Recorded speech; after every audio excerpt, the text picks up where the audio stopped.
बहुत एक्साइटेड है आज के सेशन को लेकर के। तो अब मैं जैसे ही आपको नाम बताऊंगा उनका, जो हमारे आज के गेस्ट हैं, तो आपका जो एक्साइटमेंट लेवल है वो और बढ़ जाएगा। ये बताने से पहले कि गेस्ट कौन है, मैं आपको थोड़ा सा बताता हूं यूट्यूब के बारे में। यूट्यूब में क्या है कि पूरे वर्ल्ड की अगर बात करी जाए तो करोड़ों चैनल्स हैं जो अलग अलग जॉनर्स में है, अलग अलग कैटेगरीज में है। उसमें से दो बड़ी कैटेगरीज है, मोटिवेशन और एजुकेशन। पूरे वर्ल्ड में जो वर्ल्ड का नंबर 1 मोटिवेशन चैनल है वो मेरा है, और जो वर्ल्ड का नंबर 1 एजुकेशन चैनल है किसी इंडिपेंडेंट क्रिएटर का, वो उनका है, जो कि हमारे गेस्ट हैं। उनके 17 मिलियन से ज्यादा सब्सक्राइबर्स हैं। Please give an energetic and warm welcome to the one and only Khan sir.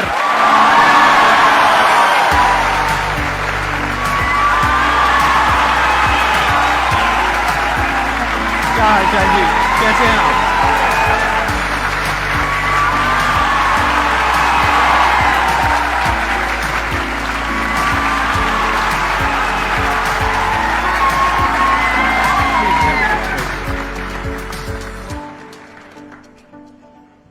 इससे पहले कि ऑडियंस आपसे कुछ पूछे या इंटरेक्ट करे, मेरे माइंड में एक क्वेश्चन है आपके लिए जी। जो बच्चे हैं वो आपके इतने दीवाने क्यों हैं, इतने पागल क्यों हैं आपके पीछे? मतलब मेरे कमेंट सेक्शन में भरा पड़ा था, खान सर कब आएंगे, खान सर कब आएंगे। मतलब ऐसा क्या जादू कर दिया आपने बच्चों के ऊपर? ये सवाल हम आपसे भी पूछते हैं, हमारे पे भी इतना कमेंट आया, इतना मेरे तो ऑफिस में लोग चले आए कि सर कब जा रहे हैं। अच्छा। क्योंकि हम लोग का तो एग्जैक्ट है, वही पढ़ाना है। हाँ।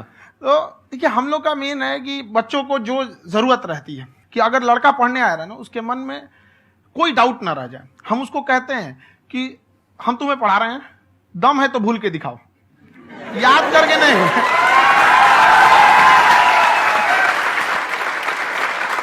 प्लस आप जिस प्राइस पॉइंट पे पढ़ा रहे हैं, आई थिंक वो सबसे कम है, वो बहुत ही कम है। सर, ये जो फीस का कल्चर है, ये हमारा इंडियन कल्चर नहीं है।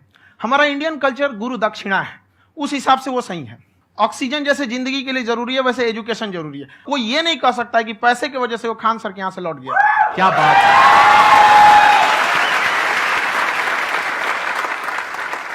मैंने देखा कि आपका ये जो चैनल है कि ये पिछले 3 साल के अंदर अंदर ही ग्रो किया है। हमको जब चैनल शुरू हुआ तो एक दिन में हम 4-5 वीडियो बनाए।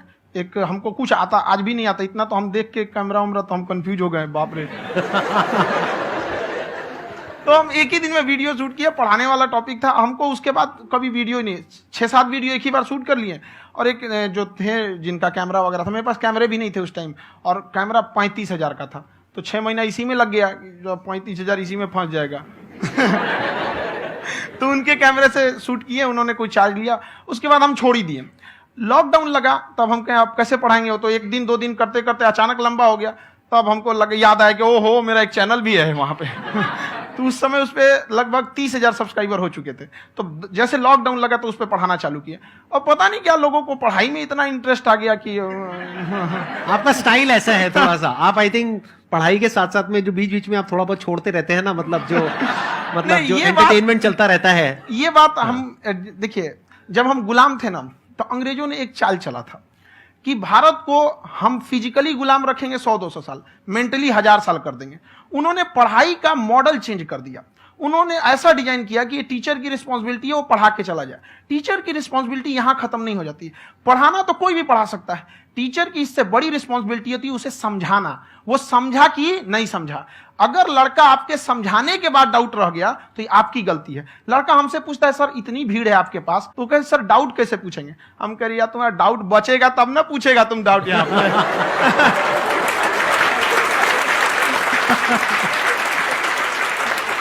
कॉन्फिडेंस नेक्स्ट लेवल है खान सर का, मानना पड़ेगा। और शायद यही वजह है इनकी जो ग्रोथ है उसका। किसी ने शायद सपने में भी नहीं सोचा होगा कि पिछले 2 साल के अंदर अंदर जो आपके चैनल की ग्रोथ हुई है, जैसे आप खुद ही बता रहे हैं कि लॉकडाउन के टाइम पे आपके 30,000 के करीब सब्सक्राइबर्स थे, आज की डेट में 17 मिलियन है। और मेरा एक क्वेश्चन और है, इससे पहले कि ऑडियंस में से आपसे कोई क्वेश्चन पूछे, कि कई बार आप ऐसे भी टॉपिक्स टच करते हैं जो थोड़े से कंट्रोवर्शियल हैं या थोड़े से सेंसिटिव हैं, जिसके ऊपर बात करने की हिम्मत आई थिंक बहुत ही कम लोगों में है। तो आपको कभी ये नहीं लगता है कि कहीं ज्यादा तो नहीं हो रहा है, इसको थोड़ा रोक देते हैं, थोड़ा कम कर देते हैं? क्योंकि कोई लाइन ही नहीं है वैसे तो बोलने को, तो आप कुछ भी बोल दो, कितना भी बोल दो। हुई है कंट्रोवर्सी बहुत बार। एक्चुअली बचपन से हमको फौज में जाना था, और फौज वालों के लिए ये सब मायने नहीं रखता। उसको करना है मतलब करना है, तुम सामने कुछ भी रहो, डजंट मैटर।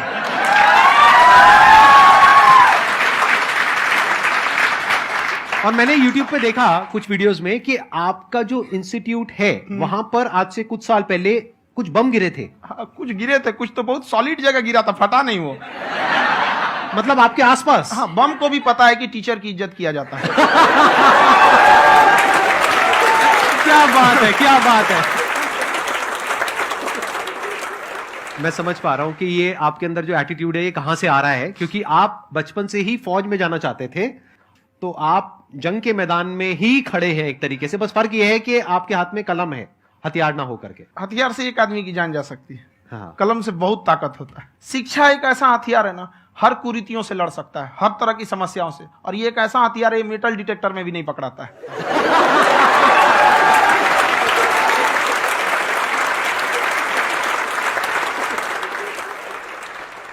मेरा क्वेश्चन ये है कि अभी प्राइवेट ऑर्गेनाइजेशंस में पीटने का, पनिशमेंट का ये सिस्टम जो है खत्म हो गया है। हम आपके वीडियो में देखे हैं सर कि आप एक बड़ा सा रोल रखे रहते हैं, पुलिस है ना? वाला लाठी है वो, पुलिस वाला लाठी है, और स्टेज पे बुला के बच्चों को उसी से धुनाई शुरू कर देते हैं मस्त एकदम से, है ना?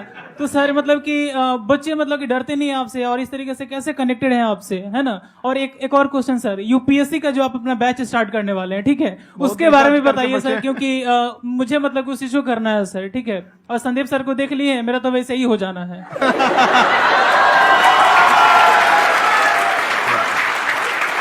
क्या हो जाना है? मेरा पूरा कंप्लीट करो। I'll be an IAS officer next year because I have seen you, sir. My day is like complete, sir. All the best. Thank you so much, sir. Thank you. पूरा बोला करो। Thank you. देखिए, लड़कों को जहां तक पीटने की बात है, जब पढ़ाने की बात आएगी तो उसको हम पूरे बेहतरीन ढंग से पढ़ाएंगे। लेकिन जब सजा देने की बात आएगी ना, तो वो भी बेहतरीन ढंग से होगा। ऐसा थोड़ी होगा कि बस एक ही चीज बेहतरीन ढंग से होगा। और डर का होना बहुत जरूरी है। ये डर भी अपने आप में एक मोटिवेशन है, क्योंकि जब आपके अंदर एक थोड़ा सा डर रहे ना, तो डर के भागिए मत। एक ऐसा डर जिसको आप लगे कि नहीं नहीं थोड़ा सा और करने की जरूरत है, फिर तो ये हम इसको क्रॉस कर जाएंगे आप। तो लड़कों के अंदर ये डर बनाना भी जरूरी रहता है। और रही बात यूपीएससी वाले की, जो आपने बोला, बहुत सारे लड़के वेट कर रहे हैं यूपीएससी की, क्योंकि 2-2.5 लाख फीस सारे लोग एफोर्ड नहीं कर सकते। और हमारा वही रहता है, हम तो ज्यादातर हमारे स्टूडेंट देखेंगे तो किसी के रिक्शा वाला, सब्जी वाला, यही लोग, इनको तो 2.5 लाख रुपया, इनके पास पूरी संपत्ति नहीं होती है, फीस कहां से भरेंगे वहां पे, उसके बाद रहेंगे कहां से? तो ऑल ओवर इंडिया से, कश्मीर से कन्याकुमारी तक, गरीब से गरीब भी लड़का उसको पढ़ सकता है। यही कुछ 1000 रुपये मंथली, 12-14 हजार साल का पड़ेगा, खत्म हो जाएगा इतना में।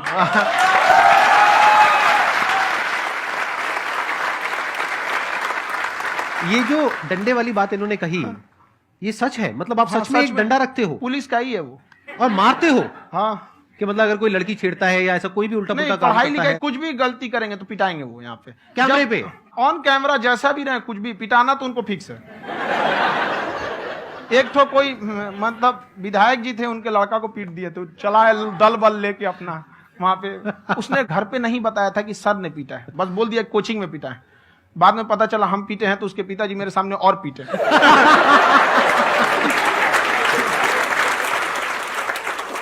सर आपका सबसे बड़ा डर क्या है, आप दोनों का? फौजी को डरे नहीं लगता है। बाकी अफसर से पूछिए। आज के सेशन से पहले कोई डर नहीं था, लेकिन अब मुझे इनकी डंडे वाली कहानियां सुन करके डर लग रहा है कि कहीं मैंने गलती से कुछ बोल दिया और इन्होंने कहीं पीछे कुछ रखा हुआ है, और यही आ करके अगर इन्होंने मेरी पिटाई कर दी तो बहुत बुरा हो जाएगा। तो इसलिए हमको थोड़ा डर लग रहा है।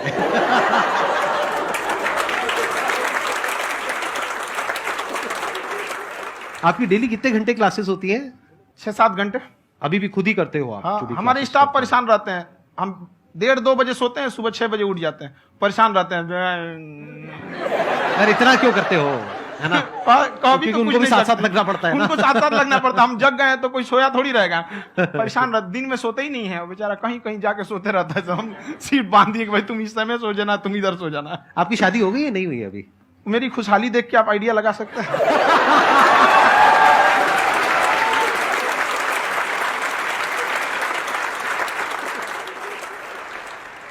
First of all I would like to say sir thank you so much to you and to your team कि आपने मुझे यहाँ आने का मौका दिया।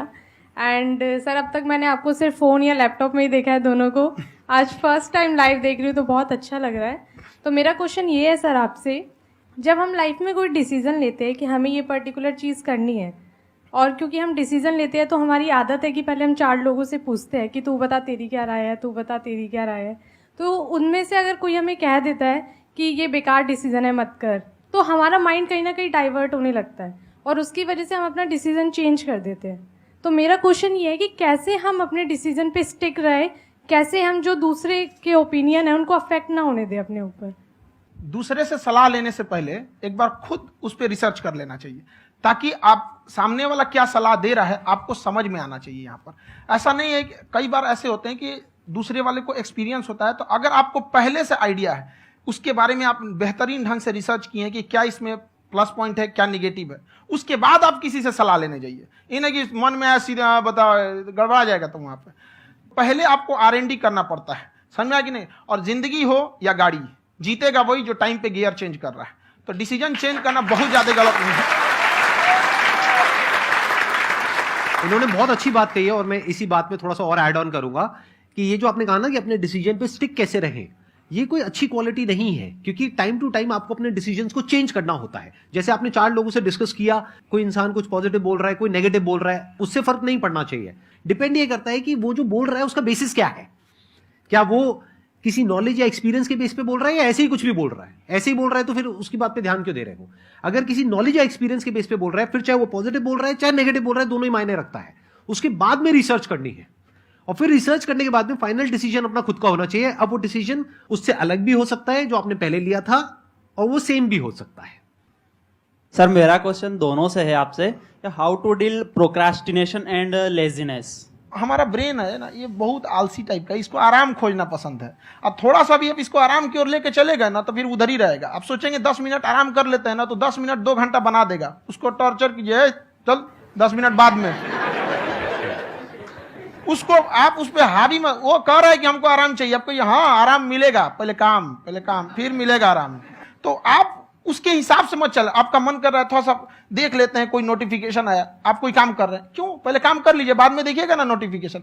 आप हावी मत होने दीजिए यहाँ पे। अगर आप 5 मिनट भी थोड़ा सा लूज पड़े ना, थोड़ा सा कमर सीधा कर लेते हैं, 2 घंटा बर्बाद कर दिया आपको। हावी मत होने दीजिएगा उसको अपने ऊपर। प्रोक्रेस्टिनेशन को तोड़ने का एक ही तरीका है, सबसे छोटे लेवल पे ले जा करके उस गोल को तोड़ दो।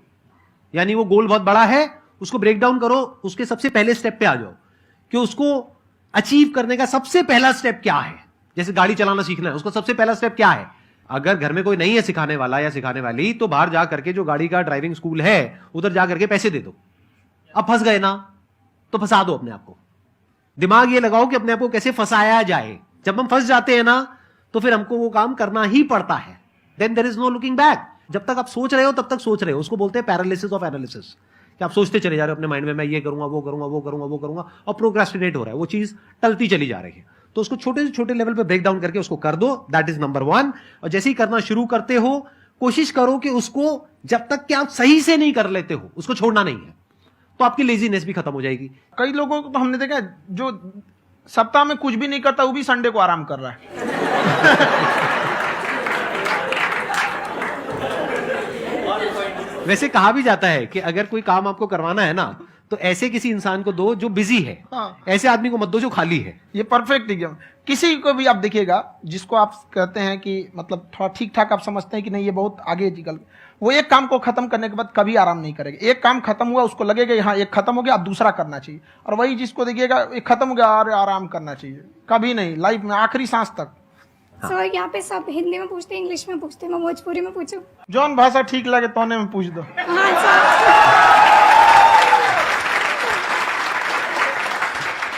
सर ये पूछे के चाहते नहीं कि जैसे हमने के पढ़ाई करी नहीं सर, तो कभी कभी डेली टारगेट्स जो होला वो कंप्लीट ना होला। अगर टारगेट्स कंप्लीट भी होला तो फिर ऐसा इरिटेशन या फिर वो एंजाइटी या फिर कि और करना है या फिर अभी नहीं हुआ, वो चीज हमेशा रहेला। तो वो कम कैसे करल जाए? देखिए टारगेट्स को ना हम लोग को एक अपने हिसाब से पहले फिट करना चाहिए। ऐसा नहीं कि दूसरे किसी इंसान को देख के हम टारगेट फिट कर ले। कोई लड़का 8 घंटा पढ़ रहा है, कोई पहली बार अभी पढ़ना ही चालू किया, उसको देख के 8 घंटा पढ़ेगा तो पढ़ाई छोड़ देगा।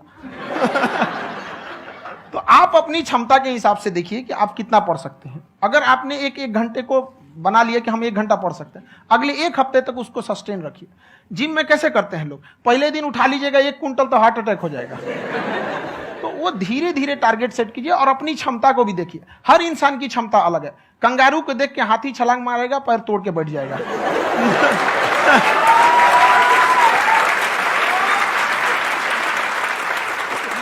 अब संदीप सर का मोटिवेशन देख के इसका मतलब क्या कि ट्रेन के आगे खड़ा हो जाएंगे, ढकेल देंगे तुमको।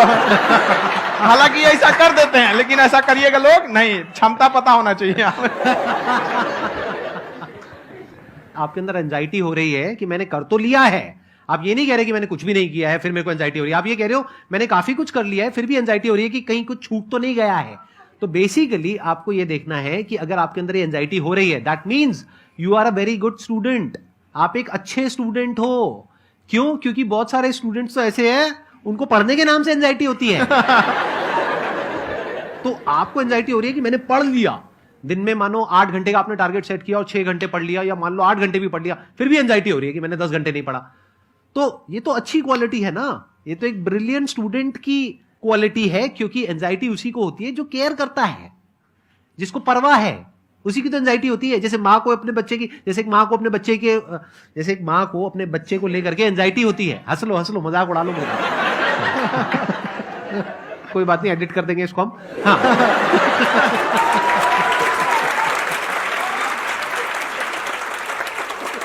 जैसे एक माँ है, उसको अपने बच्चे को लेकर के एंजाइटी होती है, थोड़ी सी भी तबीयत खराब हो जाए उसको एंजाइटी होती है, चाहे बच्चा ठीक भी है, डॉक्टर को नहीं होती है। क्यों? क्योंकि माँ को उस बच्चे से प्यार है। तो दैट मीन्स कि आप अपनी पढ़ाई को लेकर के सीरियस हो, इस वजह से आपके अंदर एंजाइटी हो रही है, विच इज नॉर्मल। जहां पर प्यार मोहब्बत होती है वहां पर थोड़ी बहुत एंजाइटी तो होती ही है ना। समझ रहे हो ना मैं क्या कहना चाह रहा हूं? आप लोग समझ रहे हो ना मैं कहां जा रहा हूं? जब वो किसी और से बात करती है तो एंजाइटी होती है ना।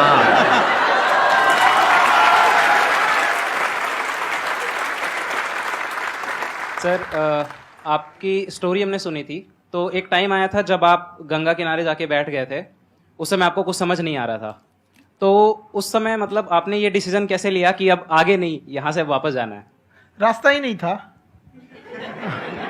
घर जाने के लिए एटलीस्ट 90 रुपए चाहिए थे, जेब में 40 रुपए थे। कैसे घर जाते हैं?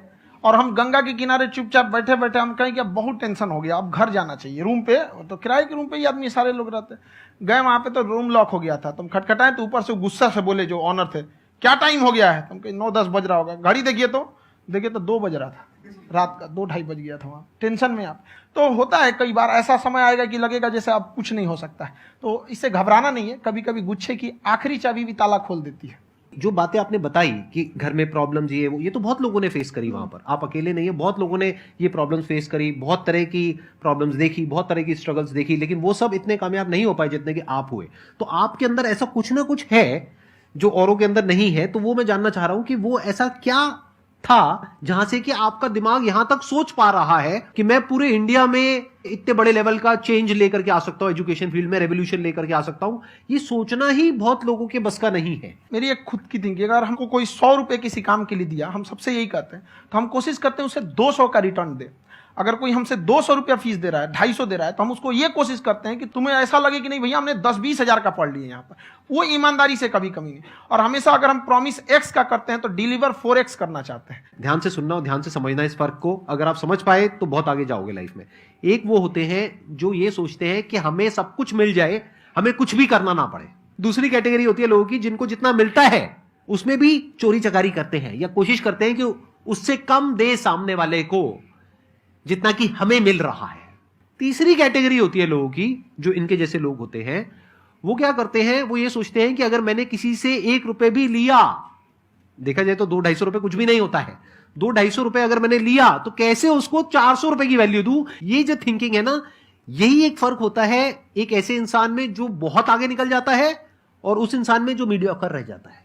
आप अपने आप को अपने आप के ऊपर समय दीजिए, उसको डेवलप कीजिए। जब आप अपने आप के ऊपर खर्च करते हैं तो आने वाले समय में लोग गूगल पे आपको सर्च करते हैं। क्या बात है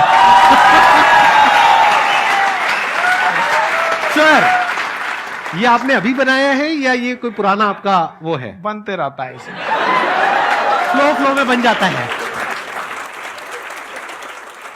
आपके अंदर ना सर एक कवि छुपा हुआ है कहीं ना कहीं जो बाहर आना चाहता है। कभी ना कभी आपने सोचा होगा कुछ कभी कभी देखिए, एक चीज है, संगत का बहुत अच्छा असर पड़ता है। ये चीज को हमेशा, संगति का मतलब लोग हल्के में ले लेते हैं। संगति का मतलब होता है संग संग गति। तो अच्छे लोग के साथ रहेंगे तो संग संग अच्छी गति होती जाएगी, खराब में रहेंगे तो ये भी होता है। बट अपने आप को थोड़ा सोचना चाहिए कि हम केवल जी के मर जाएं इसके लिए नहीं आए हैं। लोग कहते हैं कि सर नाम क्यों नहीं बताते अपना। हमारी एक ही सोच है कि जाने के बाद इस दुनिया से हमको मतलब एक चीज देना चाहते हैं स्टूडेंट्स को, कि वो याद करें कि इस पैसे की भाग दौड़ की दुनिया में हर कोई दोनों हाथ से लूटने में लगा है, खाली हाथ जाने के लिए ये सबको लगा है। तो हर कोई को ये सोचना चाहिए कि था कोई इंसान जो इतने कम फीस में इतनी शिक्षा जो महंगी थी, जो कमाने का रास्ता था, उसको भी एकदम कंपटीशन इतना कर दिया कि अब लोगों को अपनी फीस बढ़ाने में डर लगता है कि अरे यार, लड़का कमेंट करता है कि खान सर इतना ले रहे हैं, आप बहुत बड़ा टीचर हो गए।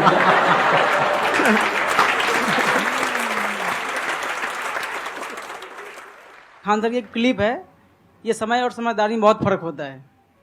अगर समय रहते समझदारी आ गई तो इंसान कामयाब हो गया, लेकिन अगर समय चला गया फिर समझदारी आई फिर तो बेकार है। तो सर मतलब कुछ आपको ऐसी चीज लाना चाहिए जो मतलब बच्चों जो तैयार हो रहे हैं उनको ये चीजें मतलब एंड टाइम पे दिखे। समझ रहे हैं आप मेरी बात? नहीं समझ?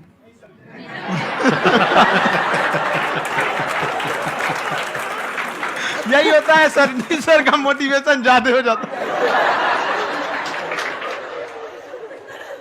जब आप स्ट्रगलिंग फेज में हैं तो कम से कम चीजों को अपने ऊपर खर्च कीजिए, ज्यादा से ज्यादा सीखने में खर्च कीजिए। अगर आपको राजा बनने का शौक है तो गुलाम की तरह मेहनत करना सीखिए, तब राजा बनेंगे।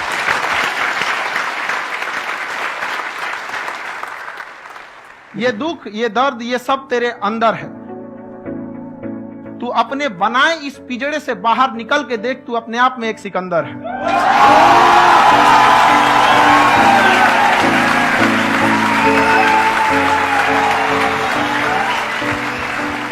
Thank you so much sir for coming. बहुत मजा आया मेरे को आपके साथ में इंटरेक्ट करके। आई एम श्योर आप लोगों को भी बहुत मजा आया होगा।